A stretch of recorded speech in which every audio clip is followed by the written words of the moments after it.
बिस्मिल्लाहिर्रहमानिर्रहीम। अस्सलामुअलैकुम dear students. Seventh count down math unit number 7 financial arithmetic. और आज हमने डिस्कस करना है सिंपल इंटरेस्ट। आइए पहले तो ये देखते हैं कि ये सिंपल इंटरेस्ट होता क्या है।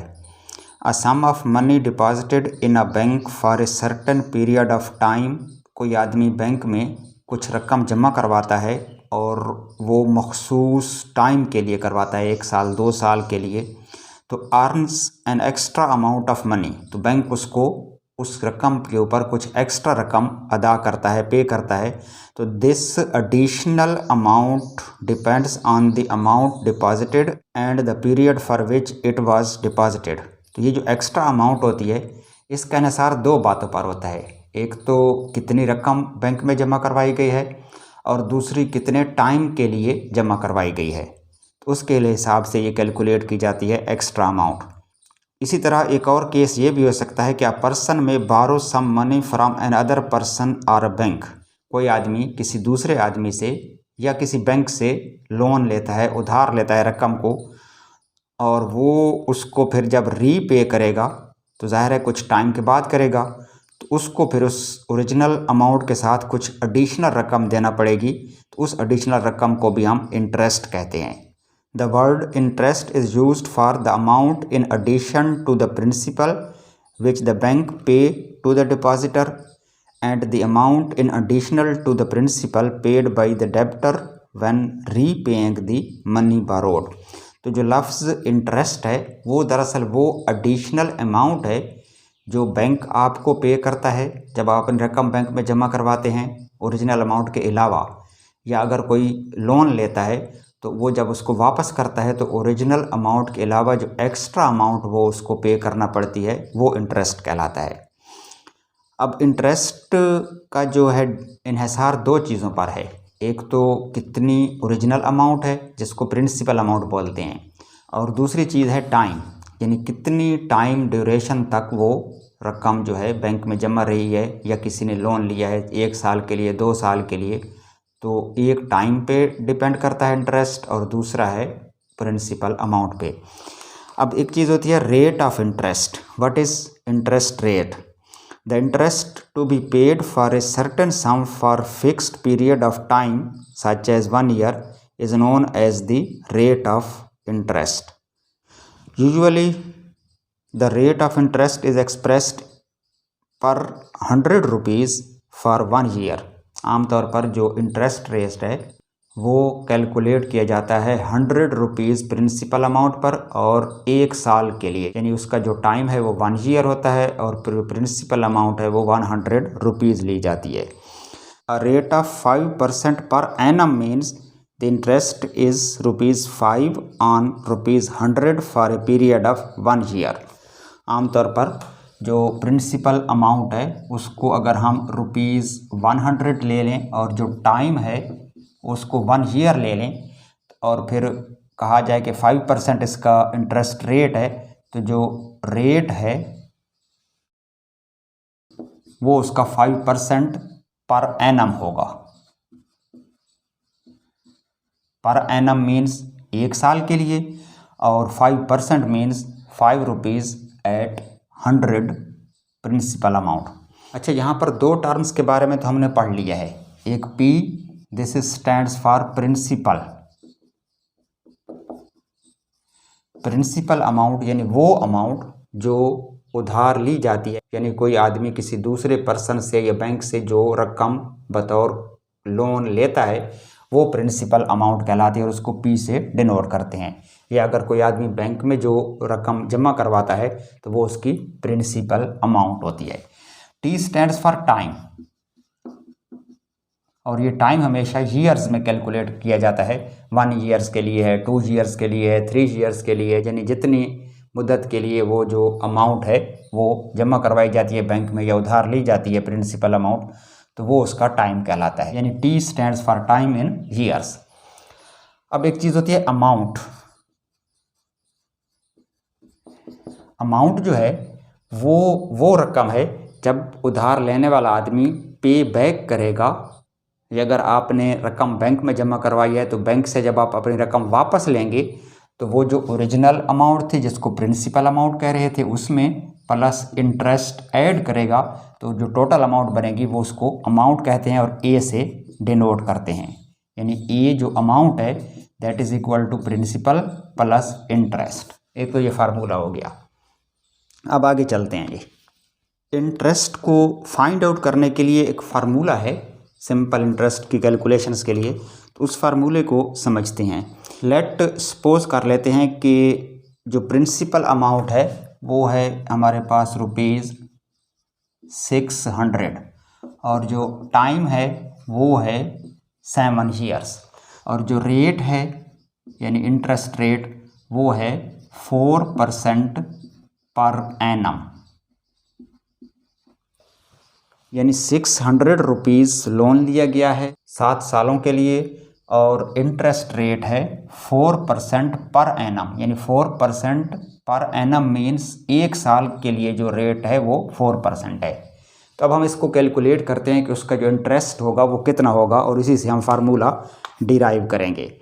हमें पता है कि जो 4% पर एनम रेट है, 4% का मतलब है कि ₹100 अगर प्रिंसिपल अमाउंट हो तो उसके ऊपर जो इंटरेस्ट है वो ₹4 होगा for a period of 1 year. Per annum means 1 year. Interest on ₹100 for 1 year is equal to ₹4, यानी 4% पर एनम का ये मतलब है कि अगर प्रिंसिपल अमाउंट आपकी ₹100 है और उसका जो टाइम है वो 1 ईयर है तो उसके ऊपर जो इंटरेस्ट होगा वो ₹4 होगा। अब प्रिंसिपल अमाउंट 100 तो नहीं है, वो तो 600 है, तो इंटरेस्ट ऑन ₹1 फॉर 1 ईयर ये बनेगा 4/100, यानी कि ₹100 पे इंटरेस्ट ₹4 है तो ₹1 अगर प्रिंसिपल अमाउंट हो तो उसके लिए जो इंटरेस्ट है वो 4/100 हो जाएगा। और हमारे पास प्रिंसिपल अमाउंट तो है 600, तो इसके ऊपर इंटरेस्ट कितना होगा? इंटरेस्ट ऑन ₹600 और ये भी फॉर 1 ईयर है तो ये हो जाएगा 4/100 मल्टीप्लाई बाई 600। तो इसको अगर कैलकुलेट कर भी लें तो 2 ज़ीरो कैंसिल हो जाएंगी तो 6 4 24, तो ₹24 इंटरेस्ट बन रहा है 600 प्रिंसिपल अमाउंट के लिए फॉर 1 ईयर पर एनम। लेकिन टाइम तो उसने बता दिया है कि 7 ईयर्स हैं, तो 600 अमाउंट पर 1 साल के लिए जो इंटरेस्ट है वो ₹24 है, तो 2 साल के लिए फिर इसको डबल कर देंगे, 3 ईयर्स के लिए 3 से मल्टीप्लाई करेंगे और 7 ईयर्स है तो इंटरेस्ट जो बनेगा किस अमाउंट पर? 600 अमाउंट पर फॉर 7 ईयर्स के लिए हम क्या करेंगे कि 4/100 मल्टीप्लाई बाई 600 और फिर मल्टीप्लाई बाई 7 करेंगे और फिर इसको कैलकुलेट करके हम इसका इंटरेस्ट निकालेंगे 7 ईयर्स के लिए। यहाँ पर भी 2 ज़ीरोस तो कैंसिल हो जाएंगी और 6 4 24 और 24 को 7 से मल्टीप्लाई करें तो ये आ रहा है ₹168। अब इस पूरी कैलकुलेशन से हमने जो इंटरेस्ट है उसका फार्मूला डिराइव करना है। तो हमने क्या किया है कि इंटरेस्ट के लिए एक तो हमने मल्टीप्लाई किया है प्रिंसिपल अमाउंट 600 को, तो प्रिंसिपल अमाउंट, फिर हमने मल्टीप्लाई किया है रेट को और रेट जो था वो 4%, यानी 4% मीन्स 4 आउट ऑफ 100, तो 4/100 कर दें। चलो परसेंट को जो है वो हम नीचे लिख लेते हैं 4/100 और फिर हमने मल्टीप्लाई किया है 7 से और 7 क्या था? टाइम था, यानी टाइम से। तो ये तीनों चीज़ें हैं जिसको हमने मल्टीप्लाई किया है, principal amount multiply by rate multiply by time divided by 100 और 100 जो है वो परसेंट वाला है डिवाइडेड बाई 100। तो ये फार्मूला हमारे पास आ गया किस चीज़ का? इंटरेस्ट का। अब किसी भी क्वेश्चन में जब हमने इंटरेस्ट फाइंड आउट करना होगा तो हम ये सारी कैलकुलेशंस करने के बजाय डायरेक्ट ये फार्मूला इंप्लीमेंट कर देंगे, तो इसकी मदद से हम इजीली इंटरेस्ट फाइंड आउट कर सकते हैं। क्लियर। अब थोड़ा सा आगे चलते हैं। अगर हमने किसी क्वेश्चन में इंटरेस्ट फाइंड आउट करना हो फिर तो हम ये वाला फार्मूला लगाएंगे। अब बाज़ औक़ात वो इंटरेस्ट हमें बता देता है और ये पूछता है कि ये कितना टाइम के लिए दिया गया है, यानी टाइम अगर फाइंड आउट करना हो तो टाइम फाइंड आउट करना हो तो इसमें देखें टाइम राइट साइड पे है। इसको अगर हम सेपरेट करें तो इसके साथ जो दूसरी दो चीज़ें हैं, यानी कि ये हो गया रेट।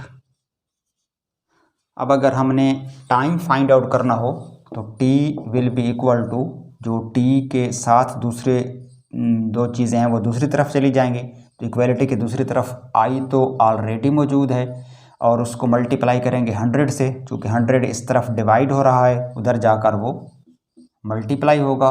और ये जो दोनों चीज़ें हैं प्रिंसिपल और r, ये उधर जाकर डिवाइड हो जाएंगी, यानी p मल्टीप्लाई बाई r। तो टाइम फाइंड आउट करने के लिए हम ये वाला फार्मूला लगाएंगे, t is equal to interest multiply by 100 over principal multiply by r।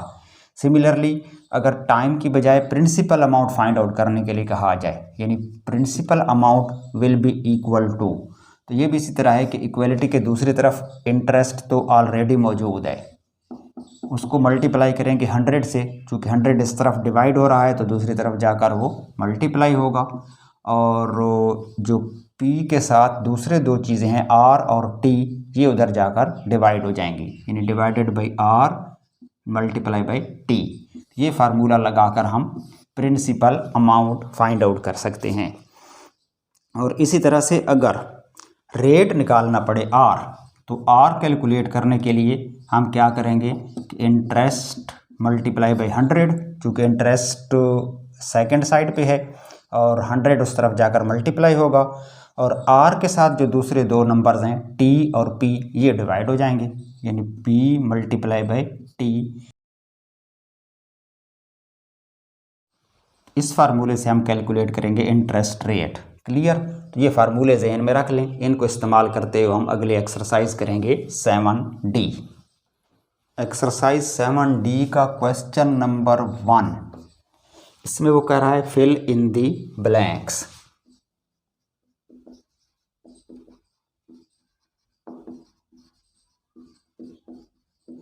इसका जो पार्ट नंबर 1 है इसमें है simple discount is a reduction on the price, और दरमियान में खाली जगह है, तो यहाँ पर हमने लफ्ज़ लिखना है मार्क्ड, चूँकि जो डिस्काउंट होता है वो हमेशा मार्क्ड प्राइस पे कैलकुलेट किया जाता है, तो इस खाली जगह पे लफ्ज़ लिख लें मार्क्ड।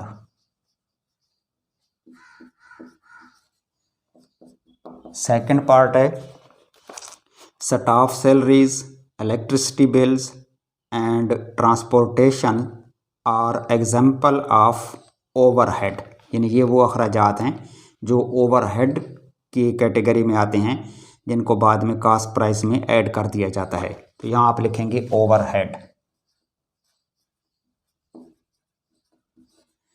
नंबर 3, इसमें ब्लैंक स्पेस है और फिर लिखा है is the amount paid in addition to the principal, यानी प्रिंसिपल अमाउंट के साथ जो एडिशनल अमाउंट पेड की जाती है तो वो कहलाती है इंटरेस्ट, यानी यहाँ पर आप लिख लें इंटरेस्ट।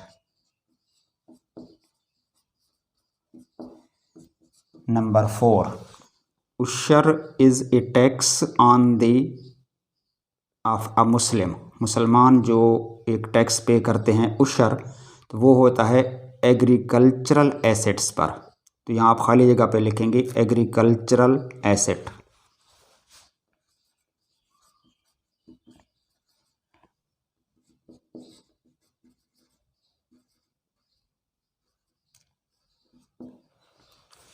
और नंबर 5 है अ discount offered on an other discount is called a successive discount, यानी किसी एक डिस्काउंट के बाद जो दूसरा डिस्काउंट दिया जाता है तो उसको कहते हैं सक्सेसिव डिस्काउंट, तो खाली जगह पे आप लिख लें successive.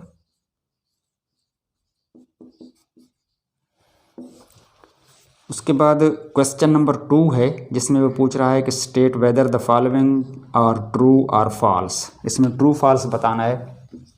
Question number 2 part number 1,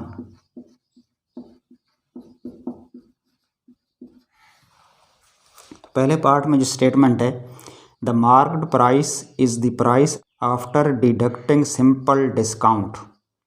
ये कह रहा है कि जो सिंपल डिस्काउंट है वो निकालने के बाद जो कीमत बचती है वो मार्क्ड प्राइस होती है।